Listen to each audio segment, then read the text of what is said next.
an update to a story that we broke on Monday's show, which got a lot of you talking, got a lot of social media attention, and that is this Blaine School District handout. I don't know why this is a thing about education that really, because we've done a ton of stories about wild education stories and wild things our kids are taught in our school districts. For some reason, this one really took off. And I think it's, one, just the absurdity of what was given to some kids in the Blaine School District, but also it's a matter of not understanding the point. You know, sometimes with the crazy stuff, I'm like, okay, I understand what they were trying to do, but this isn't the best way to do it. I genuinely don't understand the point of this. So in case you haven't watched the last 2 days, it's a power privilege checklist that some kids in the Blaine School District were given, and it has them create a score of their power and privilege over other students. And I don't know if the goal is to compare it to other kids and decide, oh, who has more power and privilege. But, you know, it based privilege off of things like, are you a man? Are you white? Are you heterosexual? Are you wealthy? Are you traditionally educated? Are you white collar? Are you Christian? And then it said you're less privileged if you're a lesbian, transgender, poor, self-educated, blue collar, institutionalized, things like that. So just odd stuff. And a lot of stuff that, again, you can't change about yourself. So you're just creating these perpetual victims. Very strange stuff. So we told you on the show yesterday, we'd reached out to the Blaine School District trying to figure out what was the point, what is going on here. So Nicole had sent an email. We got an email back from the superintendent of the Blaine School District, Dr. Christopher Granger. I'm going to read that email for you in full. He says, "Good afternoon. Thank you for your email and the time to get back to you. Blaine School District deeply values student engagement as part of the learning process. Upon further investigation, the handout was part of a discussion among a small group of students and is not part of any official school curriculum or assignment. When distributing official district-approved information to students and staff, Blaine School District follows a standard review and approval process, which includes approval from leadership. Our district leadership is in the process of following up with our staff team to ensure they are aware of and follow our district's standard information sharing protocol." So reading between the line, it sounds like some teacher gave this to a group of kids during some exercise and didn't approve it with the school administration. And I expected that was probably the case, but these things are happening with increased frequency, where you have teachers that feel the need to go out on their own and do things like this. It was an Olympia elementary school where they brought in outsiders from Planned Parenthood to teach a sex ed lesson to 4th and 5th graders. And the handouts they gave were not approved, and they were absolutely wild. But just because they weren't approved doesn't mean it didn't happen, and doesn't mean it didn't have an impact on the kids. And so there's really a question about, okay, what are the punishments here? And that's the other thing. These schools never will tell us, because it's a personnel issue. Well, how are you holding these teachers accountable for going outside what you say are your established protocols for handouts of this nature? So I really hope that there are consequences. I'm not saying teachers have to be fired. In the case of the Olympia School District, I really thought that teacher ought to be fired, or any teacher that allowed that to happen in their classroom without saying anything. But, you know, I think you have to make sure that you're communicating with teachers about the danger of stuff like this. If the Blaine School District does think stuff like this is hurtful and harmful and dangerous, and putting extra oversight in place for teachers that step outside of what their job is, of what they're supposed to be doing. So I appreciate the Blaine School District following up. Wasn't an approved handout, they say, but I you know, one of the things that freaks me out, Nicole, is we get tips about stuff like this. Can you imagine how much of this happens that we never, ever hear about?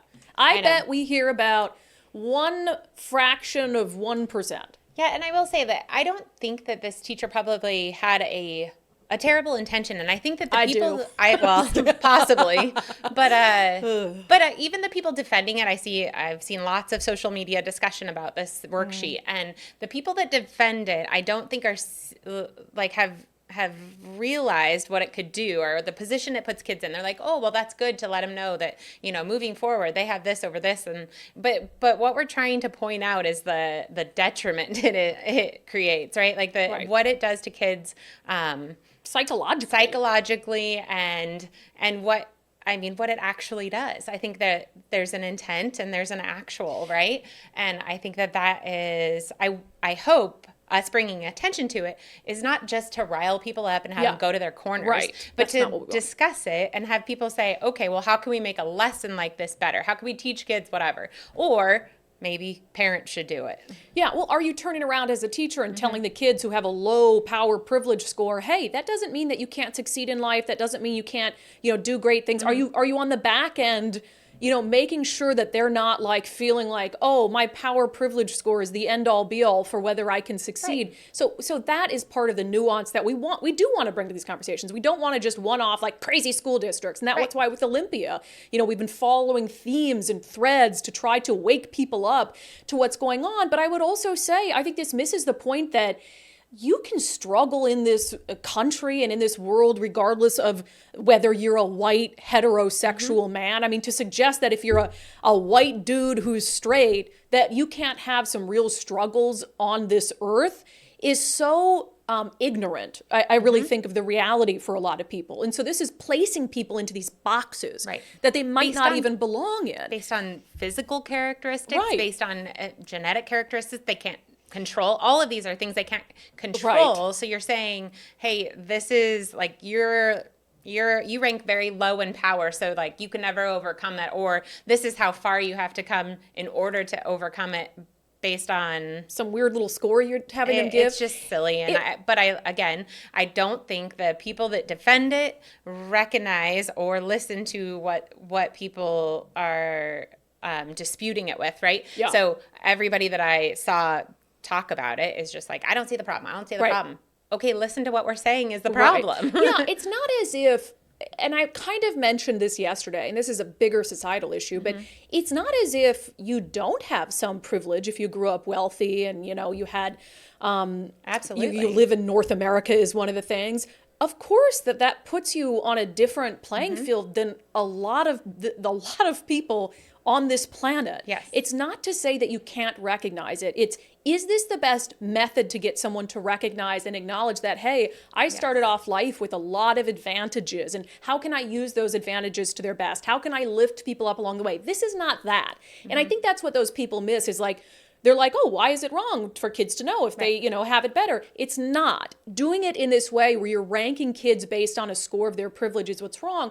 And I'd also say, to my point earlier about you're putting people in boxes, it reminds me of a community theater. I did this story on the show a couple years ago where they gave paid summer internships to kids, but only kids of color. Because the assumption they were making is that, oh, if you have black skin, you're poor and you must need a paid internship. And so white kids, regardless of what their need might have been, were not entitled to get a paid internship. It would have to be unpaid. And I think they eventually backtracked from that. But it just shows you, your vision of the world is so narrow focused. To think that every kid of color is poor, like how offensive that is, and to think that every white kid doesn't struggle and has it. I mean, I know from experience that's not true. So this stuff is so narrow, it's useless, and it's just wrong-minded, wrong-headed. So thank you for reaching out to your sources. Like I said, Nicole's on the Blaine beat. Right. So I try. Well, I appreciate. I like the discussion that it created, though, because I mean, like I said, I wish it wasn't so cornered sometimes. But you got to believe that within that discussion, even those that go to their corners are going to go there. But somewhere in there is a discussion that wasn't going to happen. And that's why we do this. And that's all we need to change is you've got those reasonable people in the middle who might look at that and think initially, well, what's the problem? And then as they're willing to engage in conversation, they're like, okay, I get where you're coming from. Right. We don't need to change everyone's mind. Right. But I think having a few people who are willing to engage in the conversation and maybe change their perspective a little bit is healthy. And that's all you can really Especially hope for. the educators themselves. Look at us, undivided.